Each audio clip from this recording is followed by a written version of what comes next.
The encounter. Officer Ryan Brooks had been patrolling the same neighborhood for years, a place he had grown to see as a breeding ground for trouble. To him, anyone driving an expensive car through that area without fitting his idea of what wealth looked like was suspicious. This was why when he spotted the sleek black Tesla at a stop sign, he didn't hesitate. With lights flashing, he pulled up behind the car, ordering its driver to pull over. "License and registration," Ryan demanded curtly, skipping any pleasantries. His tone was cold, with an edge of disdain. The young black man behind the wheel, dressed in a sharp business suit, did not seem rattled. Without any sign of annoyance, he calmly retrieved his documents from the glove compartment and handed them over. His gaze was steady, meeting Ryan's eyes. "Good morning, officer," the man said in a calm but firm voice. Ryan didn't respond. He snatched the documents, scrutinizing them with suspicion, hoping to find something out of place. He needed a reason, something to justify what he already believed, that this young man didn't belong behind the wheel of a car like that. "David Green," Ryan muttered under his breath as he read the name on the driver's license. "What are you doing around here? Is this car yours?" "Yes, sir," David replied, maintaining his polite tone. "I'm on my way to an important meeting." "A meeting, huh?" Ryan's eyes narrowed, looking up at David over the documents. A sarcastic smile crept across his lips. And what kind of meeting would that be, in a neighborhood like this, driving a car like this? The contempt in Ryan's voice was unmistakable, but David didn't flinch. "A business meeting, sir. If you'd like, you can call the number on the card attached to my license for confirmation." Ryan glanced at the business card attached to the documents, but made no move to pick up his phone. Instead, he leaned closer to the window. "Do you think I'm stupid?" he asked, his tone menacing. "You think I don't know when something's off? A kid like you, driving a car like this, in a place like this. You must be up to something." "I don't think anything of the sort, sir," David replied, still calm. "I believe you're just doing your job, but I assure you there's nothing wrong here." Ryan let out a dry, humorless laugh. "Oh, you're a smart one, aren't you? One of those young punks who think you can buy respect with money, but not with me. I know your type. Always thinking you're above everyone else. But deep down, you're all the same. Troublemakers. With all due respect, sir, I think you're mistaken," David said, his voice still steady. "I'm just trying to get to my meeting. There's no need to prolong this." Ryan felt a surge of irritation run through him. He wasn't used to being challenged, especially not in such a composed and direct manner. He stared at David, searching for any sign of fear or weakness, but found none. The young man remained unshakably calm. Finally, without another word, Ryan brusquely handed back the documents. "Get out of here before I change my mind," he growled, his voice cold with frustration. David put his sunglasses back on, nodded respectfully, and started the car.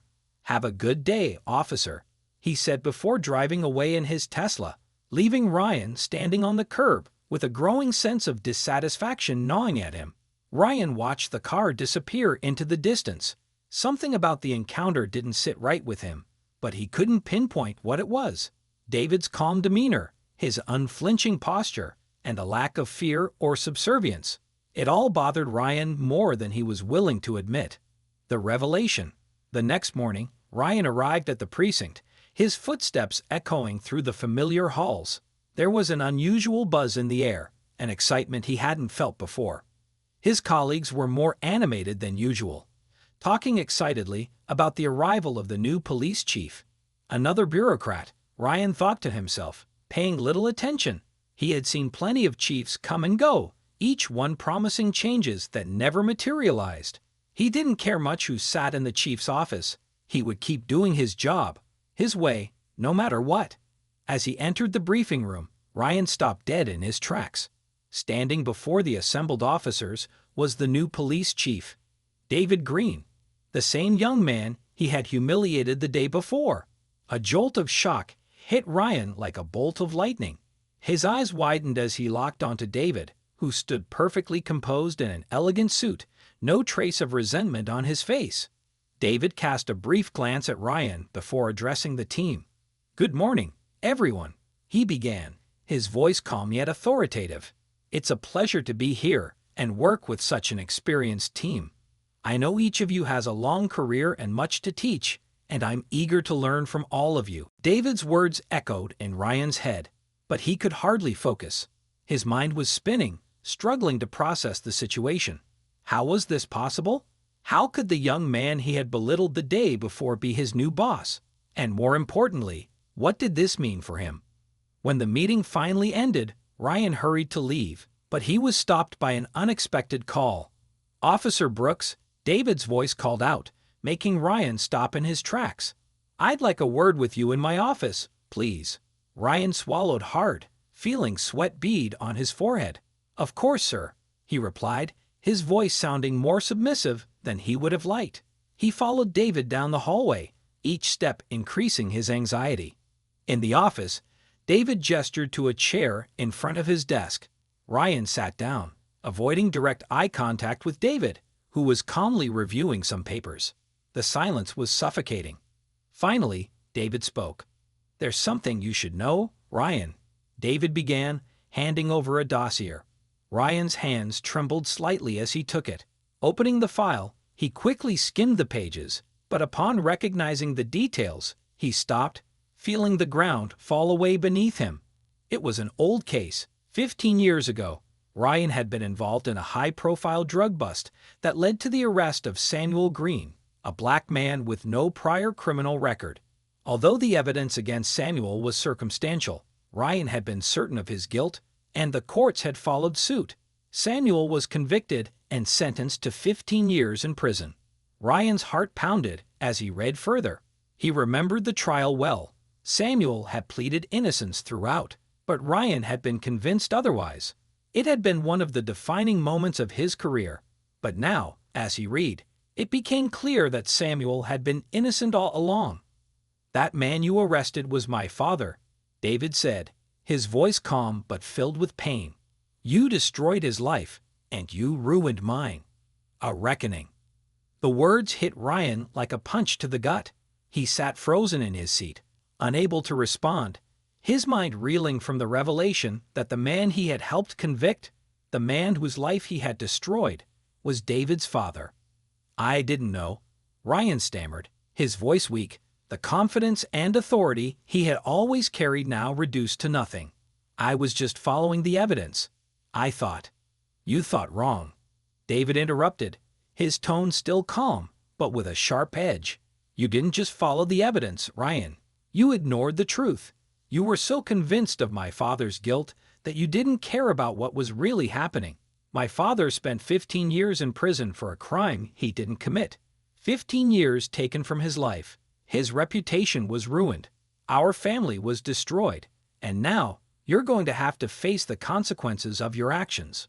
Ryan felt the weight of David's words pressing down on him.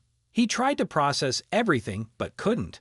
The memory of that old case, once a point of pride in his career, now filled him with shame. He had been so sure of himself back then, so certain that he was doing the right thing. Now, faced with the truth, he realized how blind he had been. "I never meant," Ryan started, but David raised a hand to stop him. "I'm not here for your excuses, Ryan. I'm not looking for apologies. I'm here because things are going to change. You, and others like you, have gotten away with this for too long. The system protected you, let you carry on without facing real consequences. But that ends now." David leaned forward, his eyes locked on Ryan. "From this moment on, we're going to review every case you've been involved in, starting with my father's. We'll look at every complaint against you, every instance where you crossed the line. If we find misconduct, there will be consequences. And trust me, Ryan, we will find something." Ryan's mouth went dry. He had always believed he was untouchable, that his years of service and the loyalty he had built within the department would shield him from any real scrutiny. But now, faced with the prospect of a full investigation, he realized just how vulnerable he really was. The image of his career, his legacy, crumbled before his eyes. "I understand," Ryan managed to whisper, his voice barely audible. "I'll cooperate fully with the investigation." David nodded, his face unreadable. "Good. Because this isn't just about you, Ryan. This is about fixing a broken system. It's about accountability, something you've avoided for too long. Ryan sat in stunned silence, his mind swirling with fear and regret. He had always thought of himself as a tough, no-nonsense cop, someone who got the job done, no matter what. But now, for the first time in his life, he was being forced to confront the reality of what he had done, the lives he had affected, the harm he had caused. David stood up, signaling that their conversation was over. "You can go now, Officer Brooks. But remember, this isn't over. We'll be in touch." Ryan slowly rose from his seat, his legs shaky as he made his way to the door. His mind raced as he walked out of David's office and down the hallway. He had no idea what would happen next, but one thing was certain: his life would never be the same again. A crisis of conscience. As Ryan sat in his car, staring blankly out the window, the full weight of what had just happened began to sink in. The confident, aggressive officer who had once seen the world in black and white now felt lost in a sea of gray. The man he had wronged, the man whose life he had helped ruin, was now his superior, and there was no escaping the consequences of his past actions. Ryan's thoughts drifted back to that fateful day 15 years ago. He remembered the drug bust, the pressure from his superiors to make arrests, and the community's demand for justice. It had been a chaotic time, and Ryan, still relatively new to the force, had wanted to prove himself. Samuel Green had seemed like an easy target, wrong place, wrong time, but that hadn't mattered to Ryan back then. He had convinced himself that Samuel was guilty, ignoring any doubts or evidence to the contrary. The case had been a high-profile success, and Ryan's career had soared because of it. But now, as he sat in his car, Ryan realized just how wrong he had been. Samuel had been an innocent man, caught up in a system that didn't care about the truth. And Ryan had been part of that system, blindly enforcing its rules without questioning the harm he was causing. Ryan felt a surge of guilt wash over him. He had never truly thought about the impact of his actions before. He had always seen himself as a protector of the law, someone who kept the streets safe. But now he saw the other side, the lives he had destroyed, the families he had torn apart. For the first time in his life, Ryan felt the weight of those lives pressing down on him. The drive home was a blur. By the time Ryan pulled into his driveway, he felt drained, both physically and emotionally. His wife, Linda, greeted him at the door, sensing immediately that something was wrong. "Ryan, what's going on?" she asked, her voice filled with concern. Ryan looked at her, his eyes hollow. "I messed up, Linda," he said, his voice cracking. "I messed up bad." They sat down at the kitchen table, and Ryan told her everything, about the traffic stop, about David Green, and about the revelation that he had wrongfully arrested David's father all those years ago. As he spoke, Linda listened in silence, her expression a mix of shock and sadness. "I don't know what to do," Ryan said finally, burying his face in his hands. "I don't know how to fix this." Linda reached out and took his hand, her voice soft but firm. "You can't change the past, Ryan, but you can start making things right." Ryan looked up at her, his eyes filled with doubt. "How? How do I make up for something like this?" "I don't know," Linda admitted, "but you have to start by accepting responsibility. You have to be willing to face whatever comes next." Ryan nodded, knowing she was right. There was no escaping what he had done. All he could do now was face the consequences and try to make amends, no matter how difficult that would be.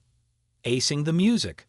The following weeks were some of the hardest of Ryan's life. The internal investigation into his past cases had begun in earnest, with every arrest he had made over the years being scrutinized for signs of misconduct. His colleagues, once supportive and loyal, now looked at him with suspicion. He could feel the weight of their judgment every time he walked into the precinct. David Green remained professional throughout, never showing any personal animosity toward Ryan, but the tension between them was palpable. Ryan couldn't help but wonder if David was waiting for the moment when the investigation would finally bring his career crashing down. Each day, Ryan felt more isolated, more lost. He had built his entire life around being a police officer, around believing he was on the right side of justice. But now, that belief had been shattered. He no longer knew who he was or what his purpose was. Then, one day, the results of the investigation came in. Ryan sat at his desk, nervously tapping a pen against a stack of old case files. The entire precinct seemed to hold its breath as the results of the internal investigation were about to be revealed. His career, his identity, everything was at stake. For weeks, a team of auditors had pored over his past cases, meticulously reviewing every arrest and every complaint that had been filed against him. The silence in the precinct felt heavy, broken only by the occasional murmur of officers discussing the investigation. As Ryan waited, his mind raced. He thought back to every questionable decision, every moment when his instincts told him to pause, but he didn't. Back then, he had prided himself on being decisive, quick to act, but now he realized how many times that decisiveness had been rooted in prejudice rather than justice. Finally, his commanding officer, Captain Roberts, approached him with a grim expression. Behind him, David Green stood silent, his face unreadable. "Officer Brooks," Captain Roberts said, his voice steady, "we've completed our review of your cases. It's time for you to come with me." Ryan stood slowly, his stomach twisting in knots. The walk to the conference room felt like a death march. When he entered the room, a panel of senior officers and legal advisors sat behind a table, their faces stern. David took a seat among them, maintaining his professional demeanor. "Officer Brooks," one of the panel members began, "we've reviewed your record and the complaints that have been filed against you over the years. What we found is deeply troubling." Ryan's pulse quickened. He knew this was coming, but hearing it aloud made it all too real. "There are numerous instances where you failed to follow proper procedures," the panel member continued. "Many of your arrests were based on questionable grounds, and in several cases, evidence was mishandled or overlooked. Most notably, the arrest of Samuel Green, which resulted in a wrongful conviction, stands as the most egregious example of misconduct. You ignored exculpatory evidence, pressured witnesses, and failed to conduct a thorough investigation. These actions have not only harmed individuals, but have also undermined public trust in this department." The weight of their words crushed Ryan. He had always known there was a chance his past would catch up with him, but he had never truly expected to be held accountable like this. I made mistakes," Ryan admitted, his voice hoarse. "I didn't realize. I thought I was doing the right thing at the time." David, who had been silent until now, leaned forward, his eyes focused on Ryan. "It wasn't just a mistake, Officer Brooks. You were part of a system that was designed to overlook certain people.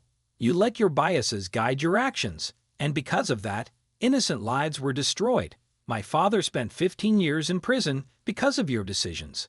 There's no excuse for that." Ryan's throat tightened as he listened to David's words. The shame he felt was overwhelming. He had spent his entire career believing he was a protector of justice, but now he was forced to confront the truth. He had been part of the problem. The head of the panel cleared his throat and continued. "Given the severity of these findings, the department has no choice but to take disciplinary action. You will be placed on indefinite suspension, effective immediately. Furthermore, we are recommending that your case be referred to the district attorney for potential criminal charges related to the wrongful conviction of Samuel Green." Ryan felt the blood drain from his face. Suspension he had expected, but criminal charges. His entire world seemed to collapse around him. He opened his mouth to protest, to plead, but the words wouldn't come. "You'll have a chance to defend yourself in court," the panel member said, their tone neutral. "But for now, you are relieved of your duties." David stood and addressed the room. "This is just the beginning. There are many more officers who need to be held accountable for their actions, and we're not going to stop here. The department must change, and it starts with rooting out the corruption and misconduct that has been allowed to fester for far too long." With that, the meeting ended. Ryan was escorted out of the room, his badge and gun taken from him. He felt hollow, like a man who had lost everything he once believed in. His career, his reputation, even his sense of self. Everything was slipping away. As he walked out of the precinct, Ryan glanced back one last time.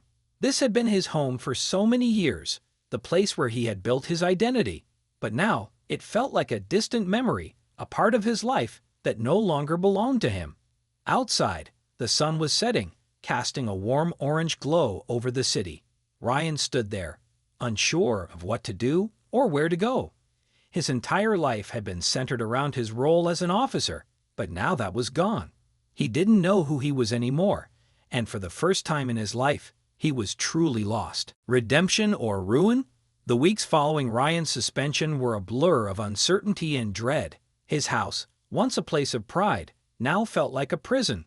The news of his suspension had spread, and Ryan could feel the judgment of his neighbors whenever he left the house. Linda stood by him, but even she couldn't hide the sadness in her eyes.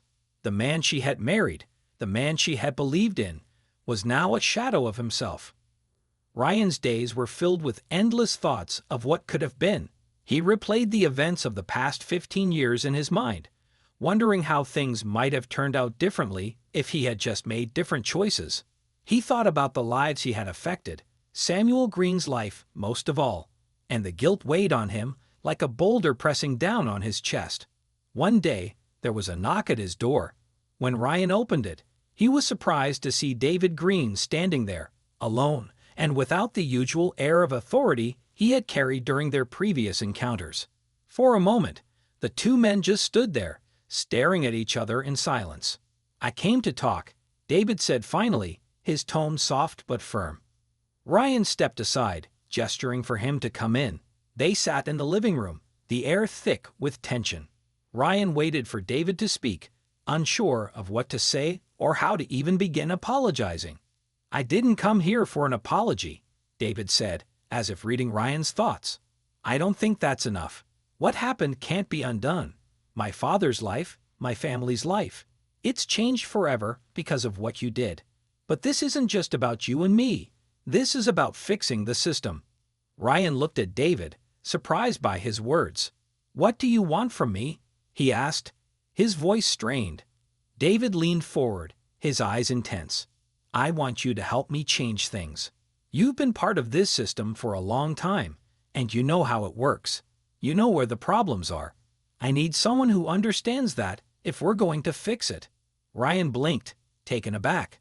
Of all the things he had expected David to say, this wasn't one of them. "I don't understand," Ryan said. "After everything that happened, why would you want my help?" David sighed. "Because real change doesn't come from just punishing people. It comes from understanding how things went wrong in the first place and fixing it from the inside. You've been part of the problem, Ryan, but you could also be part of the solution, if you're willing." Ryan sat back, his mind racing. This wasn't what he had expected. He had thought David would be here for revenge, to rub salt in the wound. But instead, David was offering him a chance to make things right, or at least try. "I don't know if I'm the right person for that," Ryan said quietly. "I've done so much wrong. I don't even know where to start." David gave him a long look.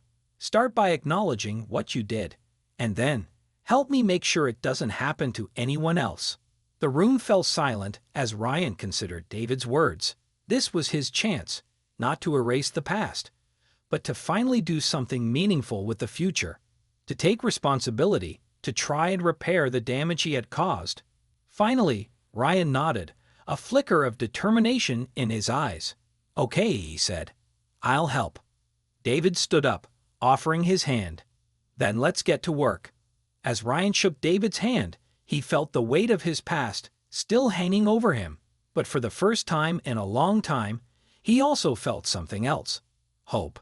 Maybe, just maybe, there was a way to make things right. The road to redemption. In the days that followed, Ryan immersed himself in meetings with David and his team. The goal was to identify where the police force had gone wrong and implement systemic changes to prevent future injustices.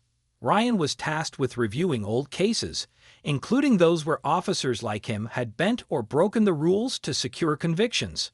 The work was grueling, both emotionally and mentally. Every file he opened reminded him of the mistakes he had made, the lives he had affected.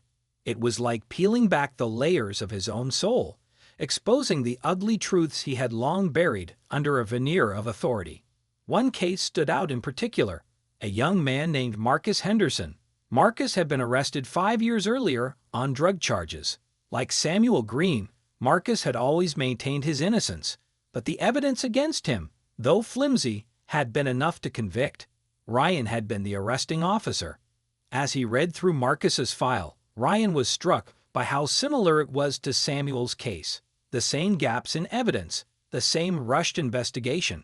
It was clear to Ryan now that Marcus, too, had likely been innocent.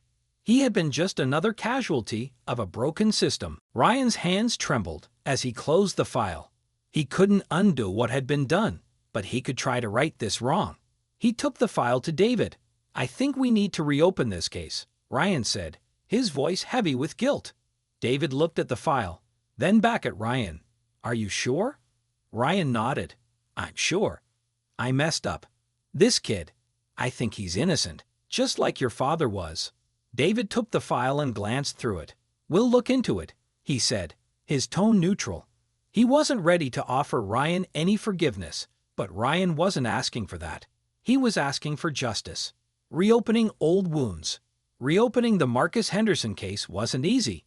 The district attorney's office was reluctant to revisit old convictions, especially ones that had been considered open and shut at the time. But with David's support and the mounting evidence of misconduct in Ryan's arrest record, they agreed to take another look. As the investigation unfolded, it became clear that Marcus had been railroaded. Witnesses who had testified against him recanted their statements, claiming they had been pressured by the police to implicate Marcus. The physical evidence that had been used to convict him was revealed to be circumstantial at best, and in some cases, outright fabricated by officers eager to close a case quickly. The more Ryan learned about the case, the more disgusted he became with himself. This wasn't just a mistake, it was a pattern of rushing to judgment, of cutting corners, of assuming guilt based on bias and prejudice. And he wasn't the only one. The entire department had been complicit in these injustices, and Ryan realized that the problem went far deeper than just one bad cop. The case eventually reached the courts, and Marcus was granted a retrial. With the new evidence presented, the judge vacated his conviction. Marcus was finally free, but the years he had spent behind bars couldn't be given back. Ryan watched as Marcus left the courtroom, his eyes filled with a mixture of relief and bitterness. Outside the courthouse, Ryan approached Marcus, unsure of what to say. He had ruined this young man's life, and no words could make up for that.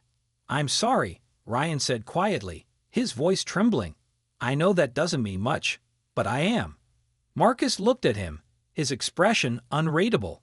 For a moment, Ryan thought Marcus might say something, but instead, he simply nodded and walked away.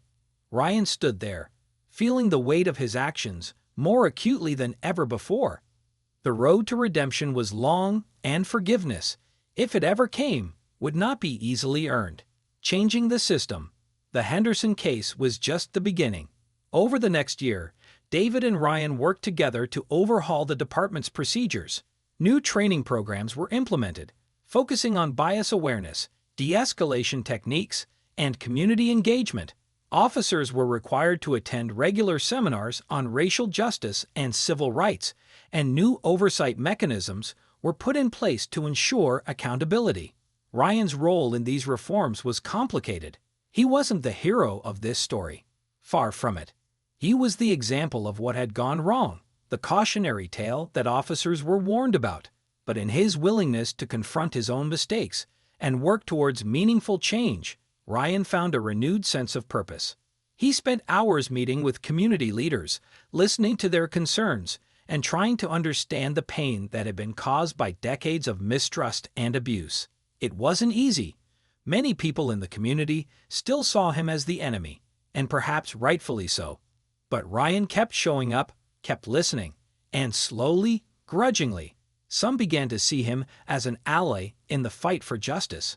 David, too, began to see Ryan in a different light. While he would never forget the pain Ryan had caused his family, he respected the fact that Ryan was taking responsibility for his actions. The two men were not friends. They probably never would be. But they had formed an uneasy alliance, united by their shared goal of transforming the police department. A new legacy. One evening, after a long day of meetings, Ryan sat in his car outside the precinct, staring at the building that had once been his entire life. He thought about the man he used to be, the officer who had believed he was untouchable, who had justified every action in the name of law and order. That man was gone now, replaced by someone who understood that justice wasn't about power or control, but about fairness and compassion. As he sat there, his phone buzzed. It was a message from David. "Good work today. We're making progress." Ryan stared at the message for a moment before replying, "Thanks. It's a start." He put the phone down and leaned back in his seat, feeling a strange sense of peace. He knew he couldn't undo the past, but for the first time in his life, he felt like he was on the right path. He wasn't looking for redemption anymore. He was looking for change. And maybe, just maybe, that was enough.